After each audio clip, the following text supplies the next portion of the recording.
Warning: the following content contains bullying and gory imagery. Viewer discretion is advised. This story is of my own original creation.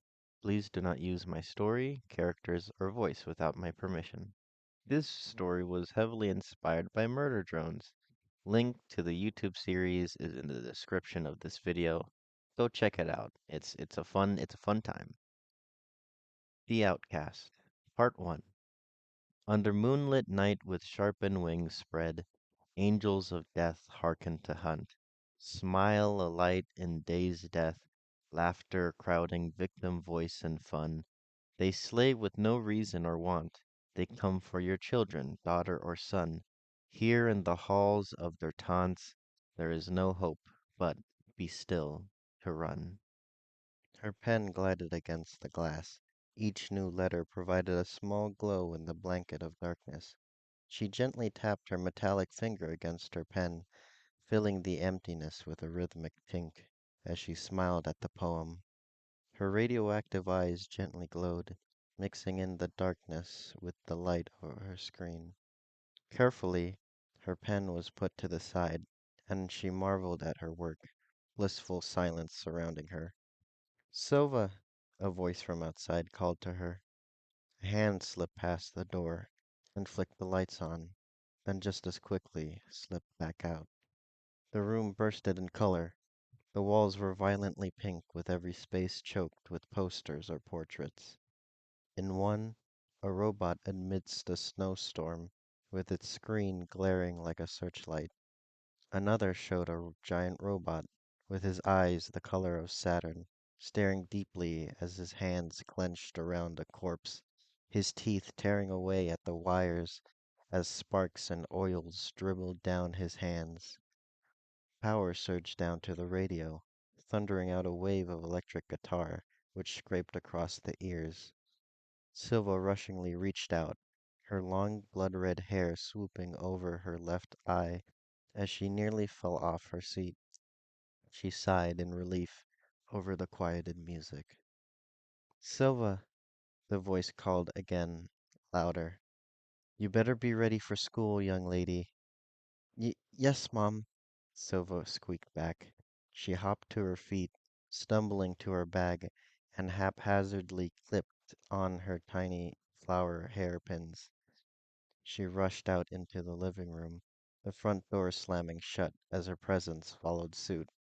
Her mother stared at that lost presence, a worried look on her face. She grabbed the forgotten bag on the kitchen table and shoved it into the fridge. Her gaze lingered on the small skull sticker holding the bag shut. Silva raced down hallways, her black boots coming in and out of the reflective metal. The halls became one long endless sight until she entered the education district, with lockers lining the walls, a droning buzz coming from the lights above. Silva searched her mind for the distinct number of her class, but nothing rebooted her memory. Rushing down the hall with her mind elsewhere, she turned her head, noticing the glimpse of someone directly in her way, and screeched to a halt. The bot looked close to her age and was dressed in bright blue janitor's clothing, with a surgical mask over his mouth. His silvery hair reached just above his neck and was quarantined by a black cap. His glowing blue eyes fixated on Silva's woolen sweater, and he carefully left his mop leaning against the wall. Then, slowly, he crept closer to Silva. Be very still, his muffled voice ordered. Instinctively, she held her ventilator shut, and her eyes held focus on him, embodying the spirit of a statue. The bot crept closer to with his eyes squinted on a tiny patch of Silva's sweater. His eyes narrowed, and he slowly reached to his hip, where his spray bottle was holstered. He aimed the tip as precise as a surgeon, and with a delicate touch, he pumped 3 rapid shots into her shirt. He brought his finger up to the moist area, the fingertips swinging open, and then rapidly blew heat onto the patch. He stood up straight, then wiped the reflected spray bottle water off his forehead. With a flourishing spin, he holstered his spray bottle, exclaiming, "Phew, that was close. You were about to go around wearing that disgusting thing." The microspot he had cleaned up looked unchanged, but Silva still felt grateful. She smiled amusingly as she thanked him. "Thanks again, McLean." McLean grabbed his mop, continuing his work as he spoke. "Someone's got to keep things filth free. Couldn't escape class this time, huh?" "N- no," she whispered. Admitting it, Silva felt a pulse of shame hit her. Day after day, despite her mother's encouragement, she'd been avoiding her education. She'd rather be at home, lost in her own little world, than be at school. "I don't blame you," McLean confided, freakishly shivering at the thought. "Ugh, those tables." Silva's heart pulled and tugged, now that she wasn't rushing herself. She could stay here with a friend, but the image of her mother gutted her and pushed her unwilling legs forward. "I better get to class. Wait, McLean, do you remember my class number?" "You mean Utopia? I will never forget that number. 113." Silva quickly ran down the hallway towards the general direction with a close hand by her chest, waving McLean goodbye. She counted door numbers up to 113. Silva stared at the door for a second until she forced her hesitant hands to pull it open. Like an explosion in an empty field, Silva slipped inside the classroom and winced as she shut the door. She stared at the floor, avoiding their sharp gazes as a scorching heat sped up from her core and up to her cheeks.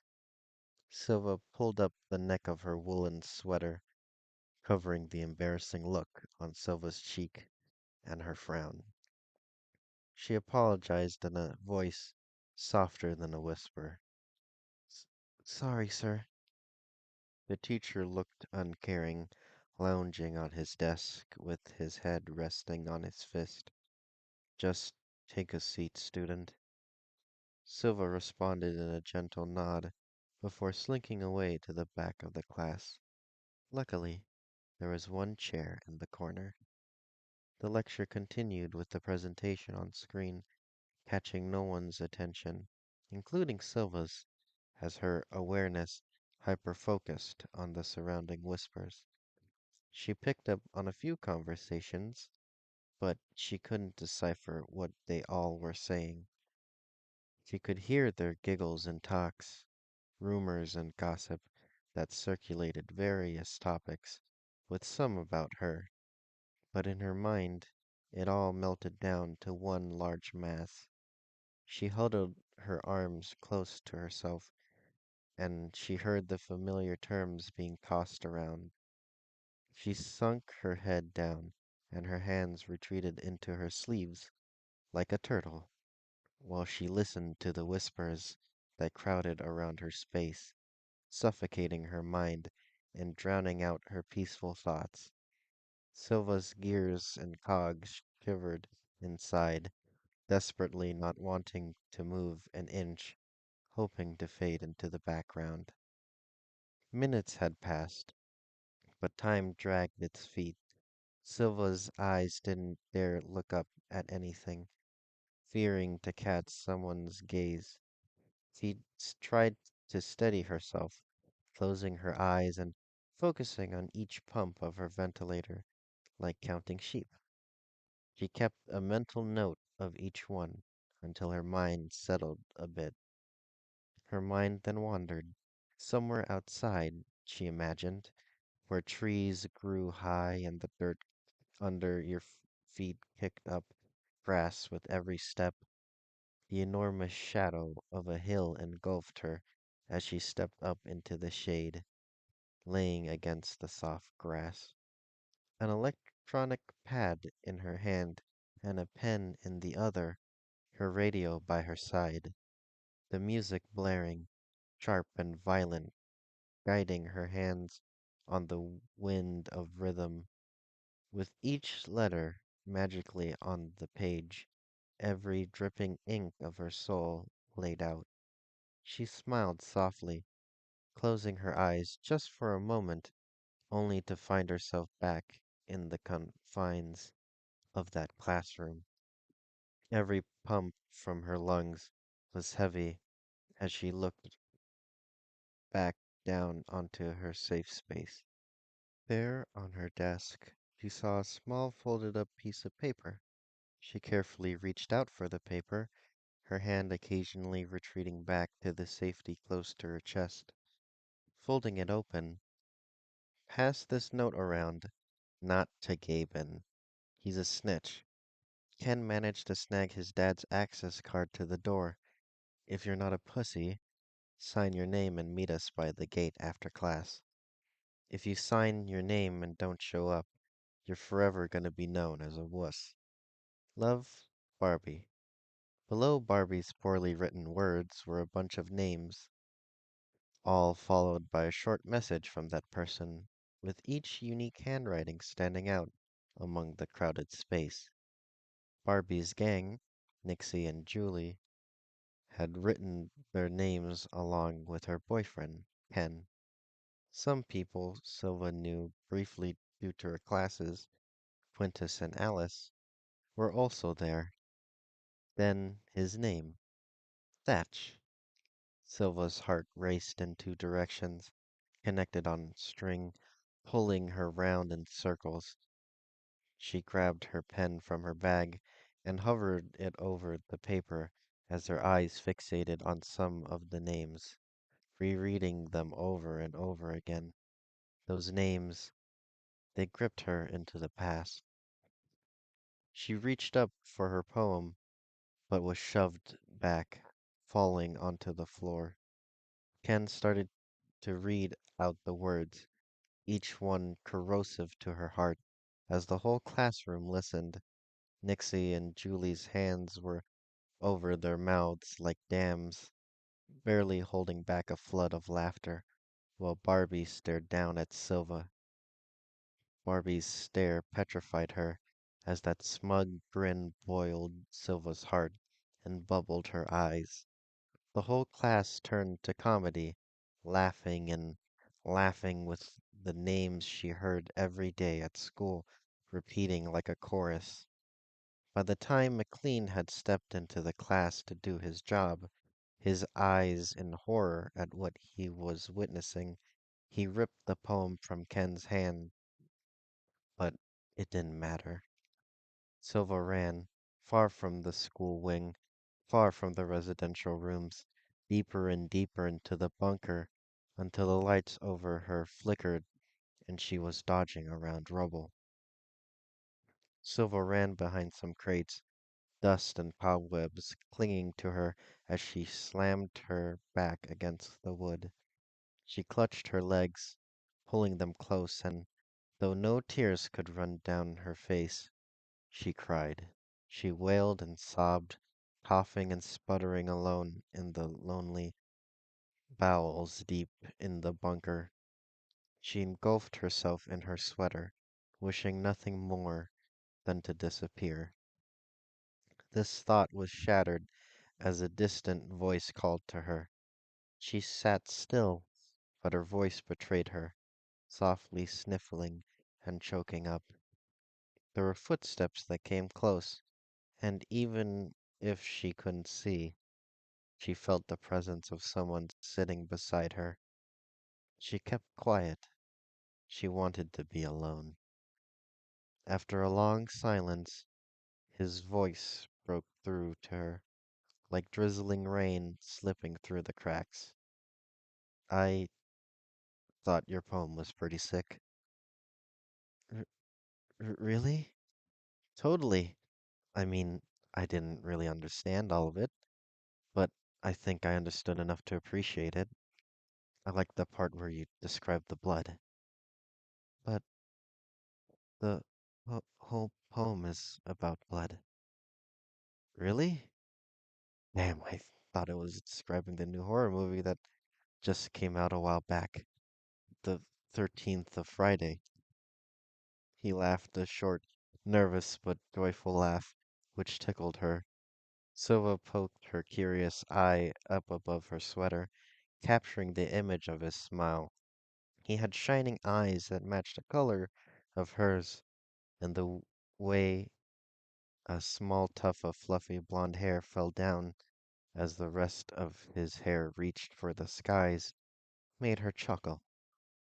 Silva brushed aside her hair, both eyes now able to look attentively down on him.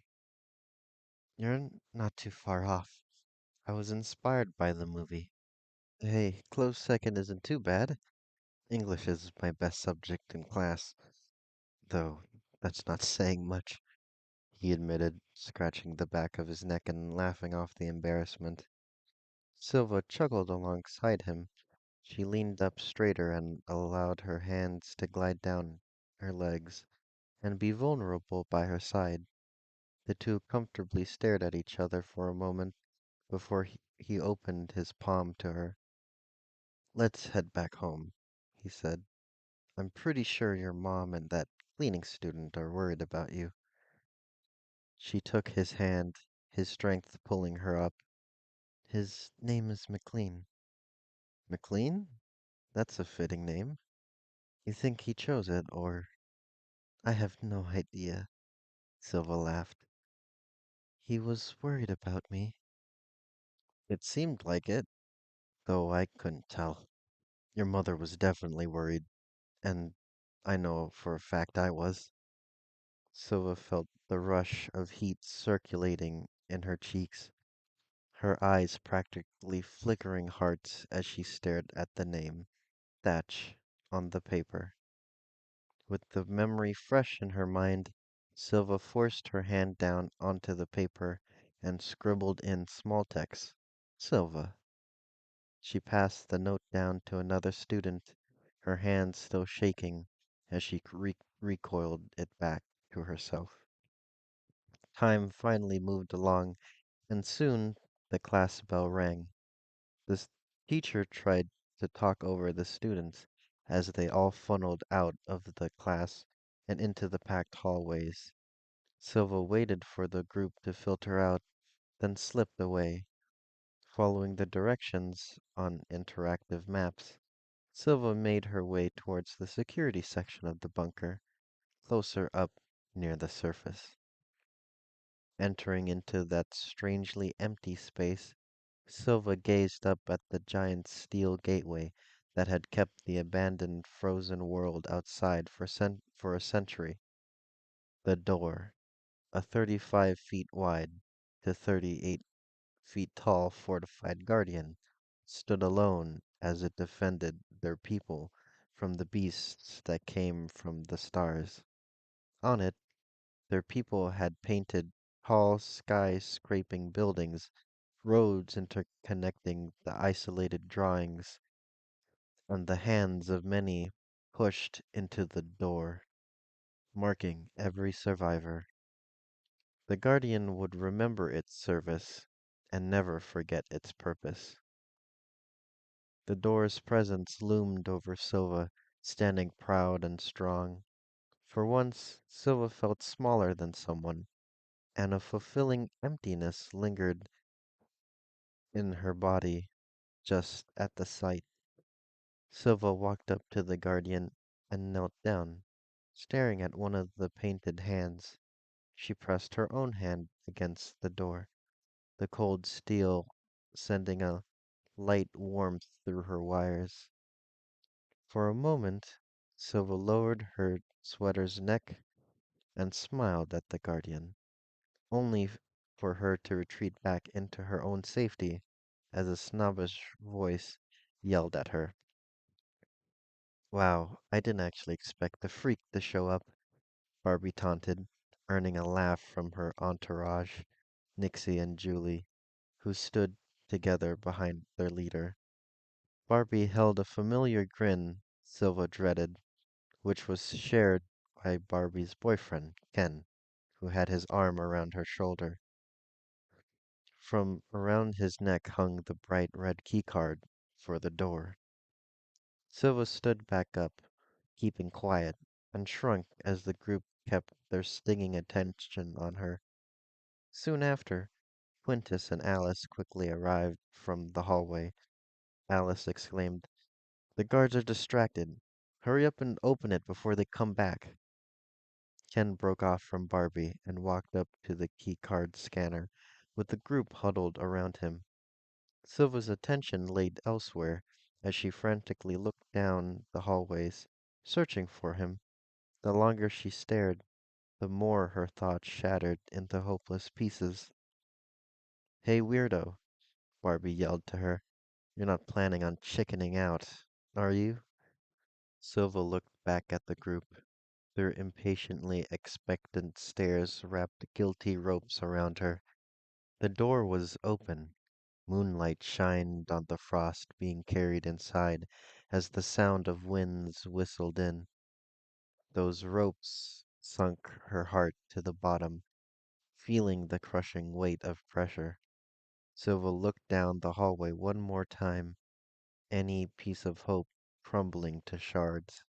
She slowly stepped towards them, her feet dragging along. Silva answered in a whisper, "N- no." "Good," Barbie mocked. The group turned to the chilling exit, with Silva lagging behind them all. But before any of them could step outside, his familiar voice swooped up from behind them. Silva wheeled around, her heart pulling up from the depths as he approached the group. As he talked to the others, Silva felt little trickles of electricity jolting her heart. Everything seemed to be falling back into place until she picked up on his shattering words. "There's no way I'm going out there," Thatch yelled. "You signed the paper, bro," Ken mocked. "Don't wuss out." "I said I'd pop by, not join you," Thatch argued. "There's a reason why we have the door in the first place. Who knows what's outside?" "Sounds like you're pussying out," Nixie taunted, over and over again. Julie joined in, and the rest of the group looked expectantly at him.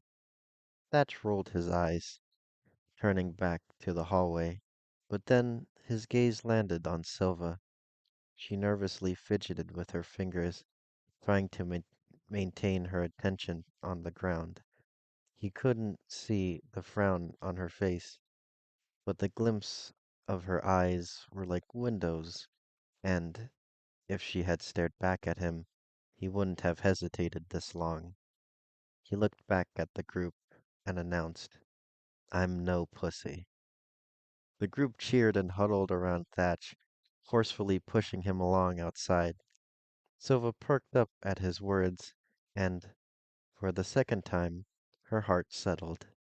She followed the group outside, the great guardian unable to protect them now, as the door sealed shut behind them. Here, the landscape was a frozen elderly era, slowly decaying in a capsule of time. The moon shined its light down onto the group, an eye that kept watch of these bugs as they hiked through the abandoned streets and piling snow. There was the mass of bugs that scuttled through the wreckage of buildings and danced through the streets, so cheaply brazing their lives with the past. They laughed and crowded together in the night, voices and fun. Then there was a tail, one, then followed by another, behind the mass. Silva didn't bother to look at the forgotten nature around her, and she shoved the noise of the others outside her mind. She watched her footsteps, one after the other, crushing the snow beneath her boots. She listened to her own steps, not realizing the ones that fell closer to her side. Silva squeaked at the abrupt, sweet tune of his voice. "Hey, Silva, right?" "Y- yeah. Hi, Thatch." That's all she could muster out as her mind whirled like the wind blowing past them. She thought to herself, "Oh God, he remembers my name. If you walk any slower, you're going to get lost." Sorry. Don't apologize. I was just looking out for you. The eye watched the mass of bugs, so foolhardy, turn towards the spider's nest and leave the tail to continue down the empty roads. Wind blew by, filling the empty noise between them. Silva kept her head down as Thatch awkwardly stuffed his hands into his jacket pockets. He forced a grunt, clearing his throat. So, why did you come along with these idiots? Um, Silva whispered, because of you. What did you say? Silva's gears quickly started to turn, churning her thoughts backwards. I, I said because I wanted to see the outside. My mom occasionally talked about the outside. I've only seen it through movies or pages of a book, sometimes in my own writing. Must be disappointing then, seeing this place in ruins. It's definitely not as beautiful as they talked about it. What makes you say that? Silva curiously gazed at Thatch, which he smiled at. He explained, no warm sun, no green grass or trees, nothing colorful or pleasant here. It's all gone. For the first time, Silva looked around at nature. The once small road grew to an expansive stretch, reaching beyond the boundaries of her sight. As the two walked side by side, she suddenly felt small. Her eyes glided at the scene, broken cars everywhere draped gently over with frost. A snowflake glided through a broken window and got caught up into the breeze. Silva watched it fly up into the light of the moon that shone through the caved-in rooftops. She slowly raised her head out her turtleneck sweater, brushing her hair aside so she could see it all in full. Her eyes filled with the wonder of nature. Silva looked back at Thatch, turning her eyes of otherworldly imagination towards him, and simply answered, it's gorgeous. Thatch's cool demeanor melted, and his heart swooned. He nervously chuckled as he said, yeah, now that you mention it, it's pretty sick. There you two are, Quintus screamed as he rushed over to the two. He swallowed his breath, desperate to choke out his words. What the hell were you two thinking, breaking off from the group? Come back and help me convince these idiots to go home. Thatch and Silva shared a worried look. Thatch quickly asked, what's wrong? Barbie found something. She kicked the thing and all the snow sort of fell down and revealed an alien spacecraft. I told them not to go near it, but they wouldn't listen. Then I noticed you guys weren't there and I ran off to find you. Last time I was there, Alice was trying to convince Ken to turn back, but he wouldn't listen. Maybe he'll listen to you. Thatch was unsure Ken would listen to anyone other than Barbie, but he nodded anyway. Quintus showed the two where the group had been, the three entering the massive ruins of a mall. They traveled deep into the den until they reached the center, where Alice was yelling up at Barbie and Ken, while Nixie and Julie were standing on top of something. They stood on rusty pipe-looking things that seemingly turned to appendages as you noticed the large obelisk, firmly planted and buried in the snow, that the appendages were connected to. The four were clearly not scared at all, or cared about their safety. They stood above them all on the snow hill that piled around the obelisk. Let's go home, Alice yelled again. This is ridiculous. Look at this thing. Don't be so uptight. There's nothing to be afraid of, Barbie scoffed, as her little troop giggled. Ken added in, do you actually believe those children's stories? Nixie started to chant chicken while flapping her arms about, screaming and hopping about on that appendage. The troop joined in, chanting the words, as Alice clenched her fists and deeply growled. Thatch put his hand on Alice's shoulder and pulled her back to the other two in their group, standing right behind him. Alice and Thatch exchanged a look of resolve before Thatch tried to reason with the troop, but Barbie and Ken neither budged. Thatch argued, "We should head back anyway. People are going to notice that we're gone, and our heating coals are going to run out eventually." Ken shrugged. "Who cares about what our folks think? Look at what we just found. Maybe there's more we can find." As the group argued, Nixie continued her taunting performance, each jump straining on the appendage until the thing creaked down, tilting the obelisk and tossing off snow and anyone around the small hill. The obelisk creaked as a door revealed itself, swinging open and smacking Barbie backwards onto the snow. Ken rushed to her girlfriend's side while Julie laughed at her. Barbie gritted her teeth and pushed Ken away, glaring at the other two. "Hey, what are you two idiots laughing at?" Julie quickly shut up, but Nixie was too lost at this new discovery, and she stepped inside the obelisk. She spun around, seeing all the damaged and deactivated panels and systems.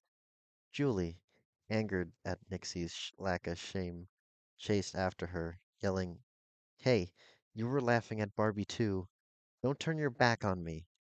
Nixie didn't hear Julie, growing numb to every sense except her sight of a square panel with dim pattern lights. It demanded her attention, curiously drawing her hand out to touch it, perfectly in the square. Her warm hand against cold steel, a burning fire dying in the cold wind, snuffing out his heat, life drained, and leaving nothing but the remains of ashes. The obelisk slammed shut. The appendages slowly broke out of the snow like a beast awakening from their slumber. They groaned as they rose high above everyone. The tip of their claws now shone, shining in the moonlight. In a last swift move, the appendages came crashing down into the obelisk. The whole group fell silent as fresh, warm oil leaked from under the crack of the door, dripping down and melting the snow. Their moment of quiet didn't last. A taunting giggle echoed throughout the mall.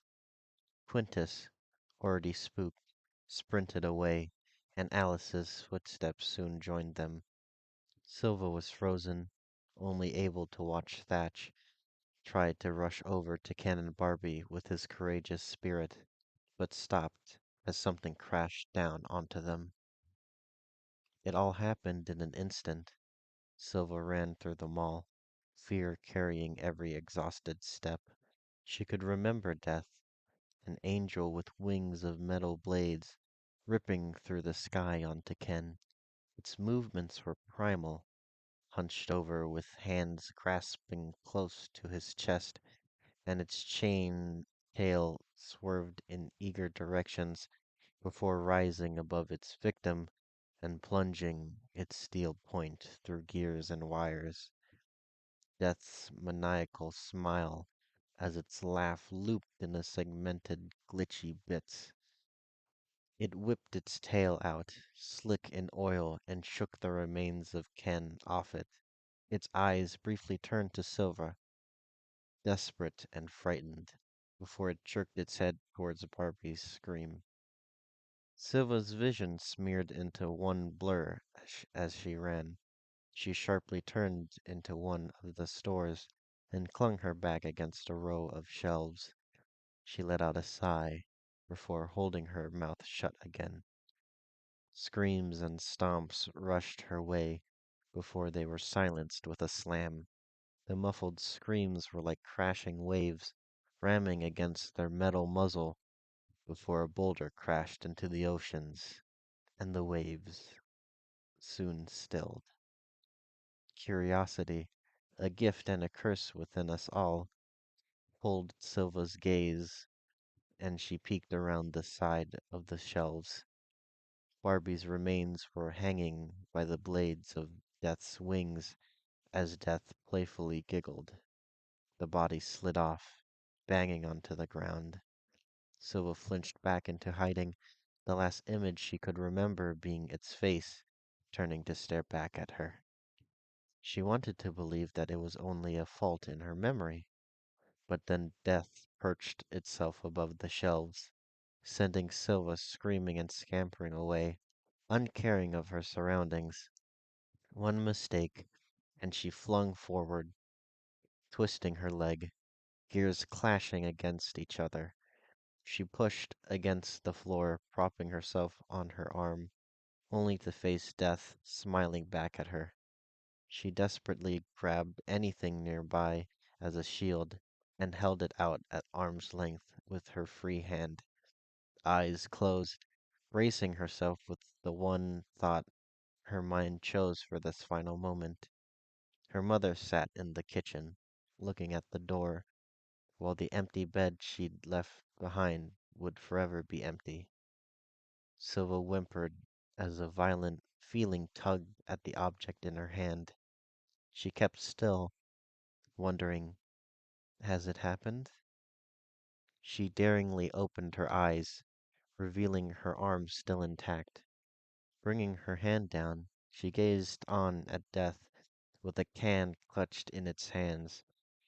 It was hunched over, the can close to its face, little bursts of giggles slipping out as it traced its finger around the cylinder of the can. Its wings spread out around it like curtains sheltering a home. Its staring was fond and gentle, while his smile remained crazed. Silva's curiosity was quickly swallowed by fear as the thing jerked its head, now staring at Silva with joyful eyes that glowed brightly. Its tail raised above it, pointing its bleeding edge over her, and Silva recoiled her hands over her face. Gift? A broken and glitchy voice curiously asked. Silva lowered her hands, seeing the thing's menacing smile that occasionally broke for its soft giggles. It stood there, watching her. She swallowed air, managing to whisper, What? Give gift! The robot cheered, with wings spread, its tail abruptly dashing and stopping before reaching Silva. Again, Silva protected herself, but when she realized there was no pain, she looked at the thing again. Silva leaned forward as far as she could without her injury and looked back at the thing's eyes. Its intense glare was plagued with pleading desperation. Friends? It asked in a glitchy voice, breaking up the word and repeating it several times before it could finish it. Uh, yes? The thing's smile grew wider, eyes lighting up in joy again. The robot cheered, repeating, Yes, yes, before fritzing out, the tail that threatened her going limp by the thing's feet. Silva watched the bot slump over, displaying a symbol on its screen where its eyes had been displayed. The symbol looked like the letters A and Z, with the top line of Z sharing the middle line of A. It meant nothing to Silva, and she didn't care to think about it. Silva tried to push herself to something to help her up, but there was nothing on the ground long enough to act as a crutch. In her feeble attempt to escape, the robot rebooted back to life. Silva froze as it noticed her.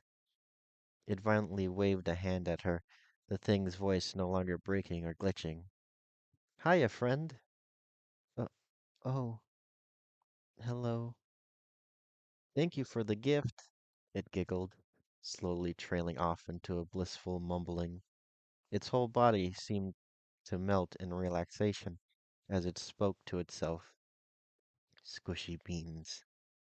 Beans. No worries, Silva peeped. Silva inspected its body closer, now that now that strangely some sort of peace was between the two, noticing its damaged and scratched frame. Despite the rust and buildup of frost on its body, Silva found its mechanical body alien to her. It looked familiar, yet much more sleek and advanced, almost fantastical. She looked up at it, wondering out loud, "What are you?" It tried to stand up, but its lopsided weight tilted its body to one side. It saluted Silva, smacking its hand to its forehead as it proclaimed, Factory number 0218, designation Z. My directive is to slaughter all sentient life forms on this planet to prepare for rapture." Oh, frantically, Silva pushed her intelligence to come up with something, and in her distress, suddenly blurted out, "Well, uh, we're not alive. We're just all processed material, so we can't be life?" Z blankly stared at her, before his screen displayed a file slowly being filled. When his eyes returned, they looked at Silva in pure joy. His wings folded away and his tail coiled back, completely disappearing from view, as he exclaimed, "Information received. Directive cleared." Forcing new directive, in a swift burst of speed, Z crawled to Silva like a spider, causing her to hitch her breath. The glow of his orange eyes reflected off her screen as he loomed over her. Z asked in that joyful tone he'd always seemed to speak in, "Were those your friends?" But the breaks and glitches from before slowly began to seep into his voice. Silva looked to the side and pulled her sweater's neck up even more, her eyes frowning. "N- No, not really. I don't have many friends." "Me neither!" Z exclaimed with energy, repeating the word neither. His smile grew wider, revealing his buzzsaw-like teeth made for ripping into metal flesh.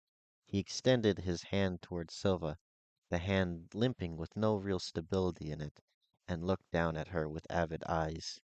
"You are friend." Silva kept her hand close to her chest, still wary of him. Her mind replayed scenes of films and stories, a wolf befriending a lamb, and the two becoming so close that the lamb wants to bring the wolf to see his family, only for the lamb to watch them all get devoured by the wolf. Then again, she had other scenes to go off on.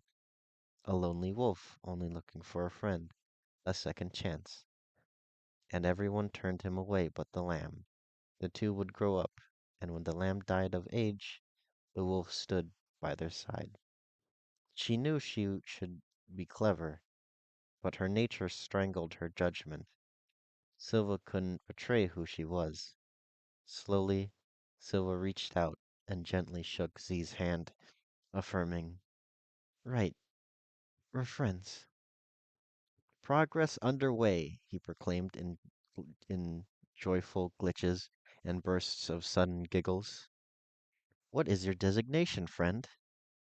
Silva told her name, and Z stepped back, gazing into nothing. Out of his mouth, her name excitingly bounced over and over again in a broken loop. His eyes were happy, and the whole situation was too endearing not for her to chuckle alongside him. Once the looping stopped, Z's eyes fixated on her sprained leg. Squinting in concern, he dropped to his knees and leaned over her leg, nearly touching it with his face. After a quick examination, Z glitchily cried, "Oh no, you are damaged. Remain stationary, and I will repair your broken appendage." Silva panicked as he opened his mouth, with his teeth whirling. She quickly yelled, "Wait, it's not that serious. I just need a crutch or something to help me stand up." Z snapped back up, standing tall above her. "Good point, Silva. Exposure to the cold would damage your vitals and increase risk of freezing. How are your heating coils?" Silva didn't know how to answer that until the wind handed it to her. It was faint, but the feeling of a breeze flowing through her systems worried her, made her more aware of everything else being affected. An unfamiliar sensation grew on her metallic outer layer, warmth leaving, replaced by something stinging and numbing at the same time. This never was a problem in her sheltered home, but now that she was outside and Silva instinctively clutched herself for warmth. Z immediately scanned the room, his eyes wide in panic. He kept twitching, and his voice broke down. That is not good. Great. Bad. Remain stationary. I will. Z slumped over, life escaping him and leaving only a vessel. The only sign he was still alive was the blinking symbol she had seen before on his screen. Silva tried to call out to him, even braving to lightly kick at his feet, but Z remained lifeless. Another breeze blew through, and it bit through her whole system. Silva knew she'd have to do something. Staying here meant giving up, and not just because of the cold. A memory of Z's sawing teeth pushed her away from getting any help from him once he regained consciousness. Valiantly, Silva crawled out of the store and into the empty mall. She carved a line through the snow, dragging herself all the way outside into the abandoned streets. The snow was no longer something soft to crush under her boots. It was freezing her to death. She spotted a lamp post and clutched it while she pushed herself up. He managed to get up an inch before the grinding pain of her leg forced her to heel. She leaned back on the lamp, closing her eyes and focusing on her breathing, one pump, then another.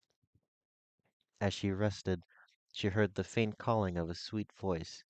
A power surged through her, and she managed to straighten up her back flat against the pole. She opened her eyes, seeing Thatch bolt to her, and he reached down, grabbing her by the hip as Silva grabbed his shoulder. He lifted her up with Silva leaning on him, the two starting the long trek home. His freezing skin shivered against her touch.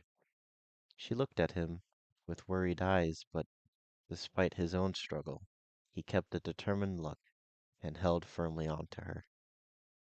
It was a quiet walk, but that moment of peace didn't bring Silva any, with her mind wavering worry after worry. She imagined the living room where her mother was waiting for her, the room blended together with snow and wind as she pictured the empty shells they had to leave behind. The shells reanimated, morphing into faceless figures who cried and wept alone, with the phantom sound of droning lights deafening her ears. The image squished together, and now Silva could see Z with his wings spread and that wild smile, his eyes colorless and blurry, then turning their familiar orange, and a sadness rose in them. In his mouth there was something hanging, and Silva could barely make it out. It looked like the key. Ken had. I got it, Patch asserted. He reached around his neck, tugging out the strap that was connected to Ken's keycard, and then stuffed it back into the safety of his shirt. I volunteered to go back and grab it. So, Quintus and Alice, Thatch nodded, and Silva relaxed in response. The two arrived at the door, Quintus and Alice greeting them both warmly with smiles and relieved welcomes. Quintus took Thatch's place, taking Silva's arm over his shoulders, while Alice eagerly motioned Thatch to let them in. Quintus smiled at Silva, starting to explain. We thought you were dead. Thatch, as he placed the keycard on the panel, side-eyed at the two. His glare was frozen, more stinging than any of the cold winds around them. He added bitterly, You thought she was dead. Alice fidgeted, anxiously scratching at her hand and looking away from Thatch or Silva. Quintus's smile stayed, but those friendly eyes turned sour. Quintus eagerly reasoned their situation. before Alice frantically added in her pleading comment. Silva nodded to them wholeheartedly. She didn't blame them or looked at them in anger. She only felt more alone in the world.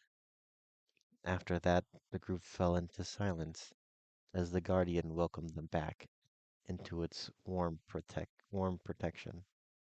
The group hobbled inside, looking on at the scene of workers and security sitting around a folded table, which they spun a bottle on.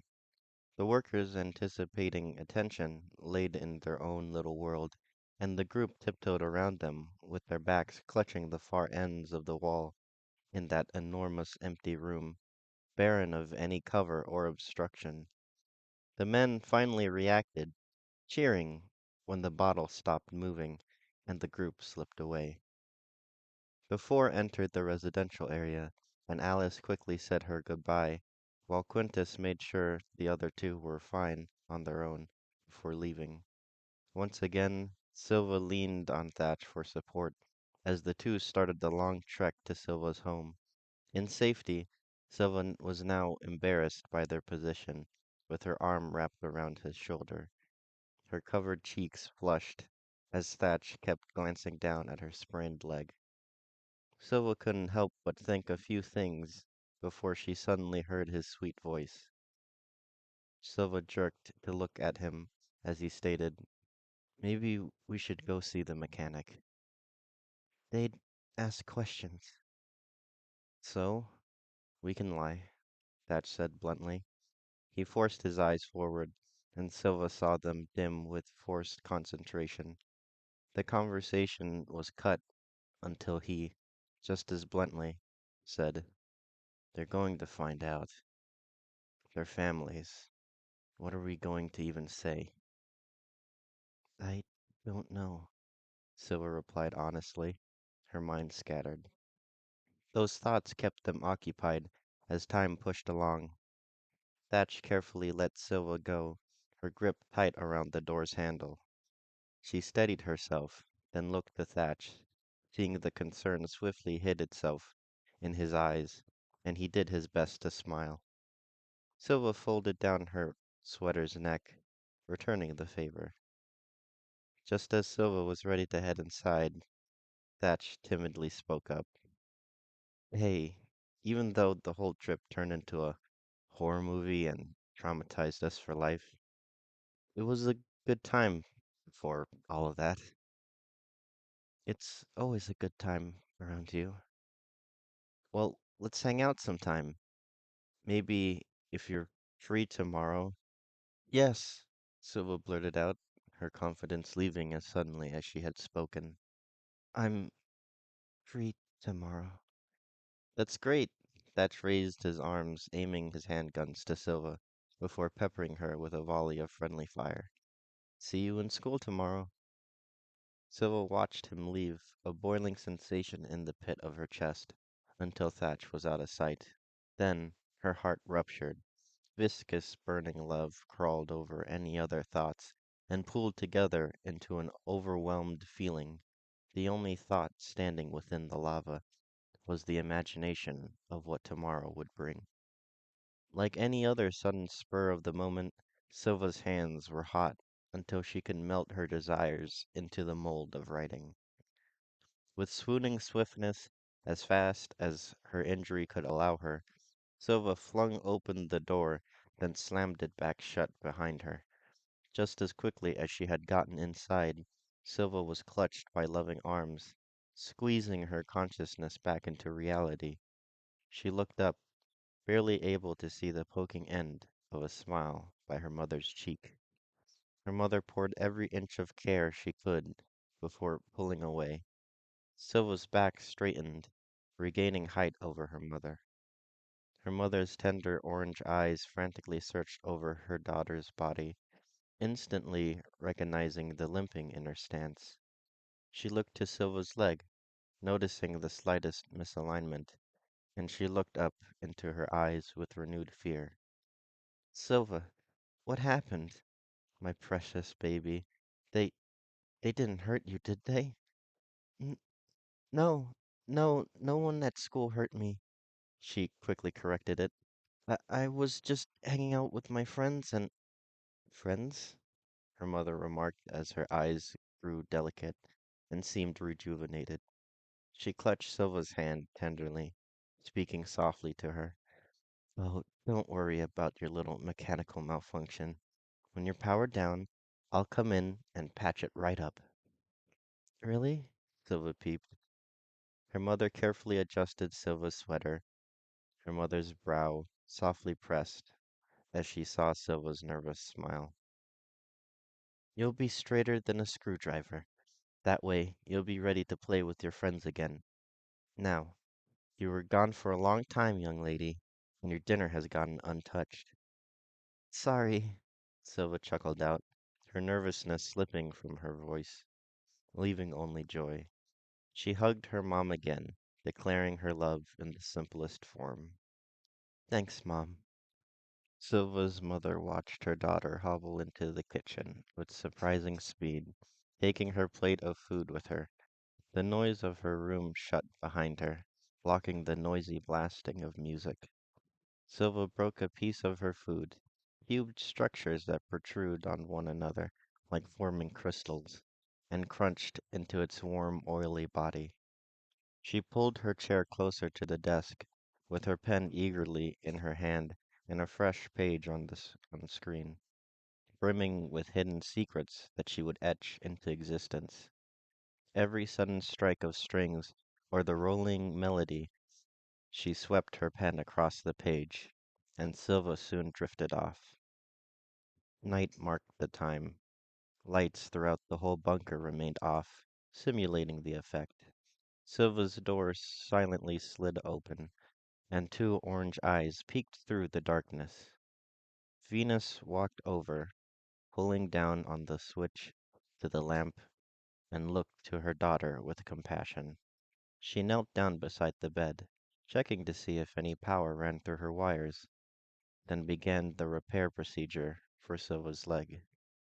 Venus's heart ached, seeing the clashing gears and misaligned rods in her leg.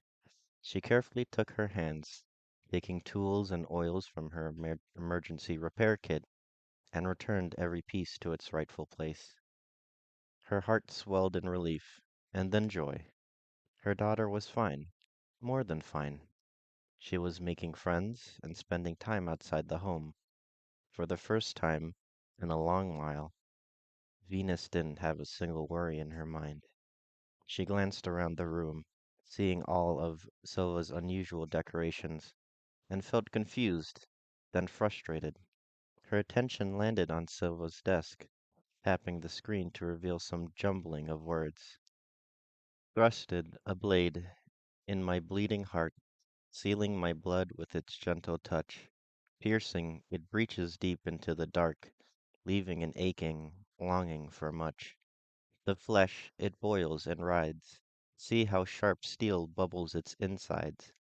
With every beat, notice its arise, hidden softly, for it tells no lies. Blood stains the edge, clinging to the blade, yearning to keep it still. This pain inside remains renewed, gentle steel in a void, needing filled. Thrust, blade, in my bleeding heart. Sheath yourself in it, so we may never part. Venus glared at the text, placing blame in the palms of something that never had any hands to hold it, before her eyes drifted away to Silva. They looked at her peaceful sleep, and Venus's eyes turned gentle, like tears rolling down cheeks. She reached over and brushed her hair away from her eyes with a finger. She chuckled at that regularly covered left eye that Silva struggled with, then turned away. Venus turned off the lights and her worries. The end of The Outcast, Part 1. Thank you so much for listening. I don't know when Part 2 will come out. Um, and this is my first audio, so hopefully it doesn't sound too bad. Hopefully not. Again, check out Murder Drones. I was heavily inspired by them. I mean, this came from uh my two OCs. that I made with a friend of mine, which his OC also stars in this chapter. Well, in this part one, and he'll show up again in part two. Uh, but yeah, thank you again so much for listening. Have a good day. The great guardian unable to protect them now, as the door sealed shut behind them. Here, the frozen. Wow, I fucked that up immediately.